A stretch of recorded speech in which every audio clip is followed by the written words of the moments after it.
Shalom dan selamat pagi keluarga besar Episode Family terkasih. Salam bahagia dan sehat selalu. Pagi ini saya akan membawakan sebuah renungan yang berjudul 30 hari sebuah ketekunan. Pagi ini kita akan membaca ayat dari kitab Roma pasal 5 ayat 4 dan 5 dengan bunyi ayat 4 sendiri, dan ketekunan menimbulkan tahan uji dan tahan uji menimbulkan pengharapan.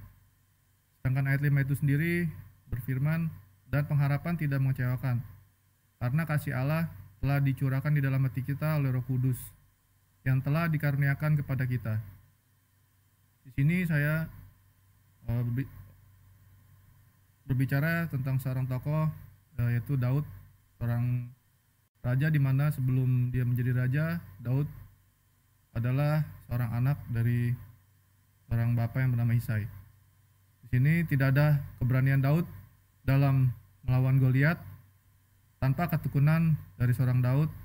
Dari sejak muda, sejak dia diberi perintah oleh ayahnya menjaga kawanan kambing domba ayahnya dari terkaman singa dan beruang. Terbukti dalam kitab 1 Samuel 17 ayat 34 sampai 35. Berfirman, tetapi Daud berkata pada Saul, "Hambamu ini biasa mengembalakan kambing domba ayahnya.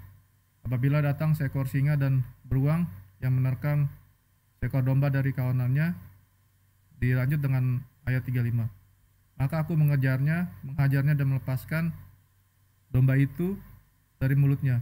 Kemudian apabila ia berdiri menyerang aku, maka aku menangkap janggutnya, lalu menghajarnya dan membunuhnya." Di sini timbul keberanian seorang Daud menghadapi Goliat.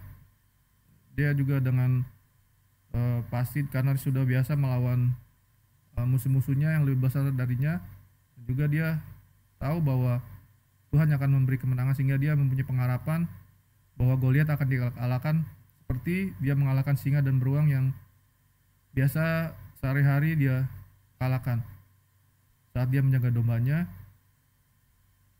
Dan di sini pun di firman Tuhan berkata, dan hal itu pun berhasil dengan keberanian daripada Tuhan dan percaya pada Tuhan, maka Daud mengalahkan lawan-lawannya. Hanya dengan satu lemparan batu dari saku celananya yang ada di saku celananya, maka Goliat pun terkalahkan dan Daud menjadi seorang pemenang. Tokoh kedua yang saya bisa bahas di dalam ketekunan yang berhasil yaitu 30 hari ketekunan seorang ilmuwan penempuh lampu pijar, Thomas Alva Edison. Ketekunan dia ini pun dihasilkan dari percobaan-percobaan membuat lampu yang mungkin gagal lebih dari 1000 kali, tapi dia terus melakukan hal tersebut tanpa menyerah, sehingga menghasilkan pengharapan bahwa suatu saat akan datang keberhasilan dalam penciptaan sebuah lampu pijar yang sampai saat ini bisa kita nikmati. Dan Thomas Alva Edison ini berhasil menemukan lampu pijar, sehingga banyak di luar sana merasakan berkat yang atau ketekunan keberhasilan yang dia ciptakan bagi kehidupan kita semua. Lalu dalam kehidupan pribadi saya, ketekunan saya dalam hal pendidikan di awal 30 hari kuliah saya, di kuliah saya dalam jurusan sistem informasi ini menghasilkan gelar sarjana komputer yang saya dapatkan. Dimulai dari 30 hari pertama saya masuk kuliah, semester pertama di mana saya harus kuliah di malam hari. Habis pulang kerja, dari bekerja di pagi hari. Dan pernah dalam satu mata kuliah karena saya telat datang, maka saya tidak bisa mengikuti kelas tersebut. Sebenarnya secara fisik saya sangat lelah, dan jarak lokasi menjadi kendala, bahkan moda transportasi pun menjadi kendala utama bagi saya. Karena saya harus menggunakan transportasi umum untuk kuliah di sore hari sampai malam hari, dan pulangnya pun saya masih harus menggunakan transportasi tersebut. Tapi saya terus bertekun dan berpengharapan kepada Tuhan. Dan ketekunan saya berlanjut menghasilkan pengharapan yang tidak sia-sia, karena saya bisa menyelesaikan kuliah saya dengan baik. Berkat kasih Allah itu sendiri yang memberikan sebuah pengharapan yang baru dalam dunia pekerjaan saya, yaitu sebuah pengetahuan tentang dunia bisnis yang diajarkan di bangku kuliah. seperti pelajaran marketing dan ilmu komputer yang terpakai sampai saat ini di kehidupan saya. Mari saudara-saudara terkasih, teruslah bertekun dalam Tuhan dalam setiap pergumulan di bidang apapun dalam kehidupan kita sampai datangnya satu pencapaian seperti yang kita harapkan.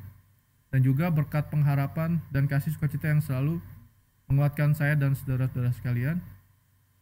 Kesimpulan yang bisa saya ambil pagi ini adalah ketekunan dalam 30 hari kita harus bisa kita jalankan sehingga menjadi sebuah kebiasaan atau habit yang kita sukai. Seperti ada kalimat, kita bisa karena biasa. Dan terus hanya berharap pada Tuhan saja, maka hati kita akan tenang. Ketekunan yang kita jalankan selalu ada sukacita yang bisa saudara-saudara dan saya rasakan dalam Tuhan. Terima kasih. Mari kita berdoa. Tuhan, terima kasih untuk pagi ini. Kami belajar untuk kami selalu bertekun hanya dalam Engkau, dan dalam pengharapan itu selalu ada Tuhan yang Kau berikan pada kami melalui sukacita dan pengharapan kami yang selalu memotivasi kami Tuhan, bahwa kami melakukan ketekunan itu hanya untuk Kau saja Tuhan, dan berikan kami kekuatan kami boleh Tuhan mencapai apa yang boleh kami inginkan dalam setiap pergumulan kehidupan kami. Terima kasih Tuhan untuk pagi ini dalam nama Tuhan Yesus. Kau yang juga memberkati saudara-saudara di luar sana juga Tuhan, mereka boleh Tuhan selalu mengandalkan Engkau. Terima kasih Bapa, dalam nama Tuhan Yesus kami sudah berdoa dan mengucap syukur. Haleluya Yesus. Amin.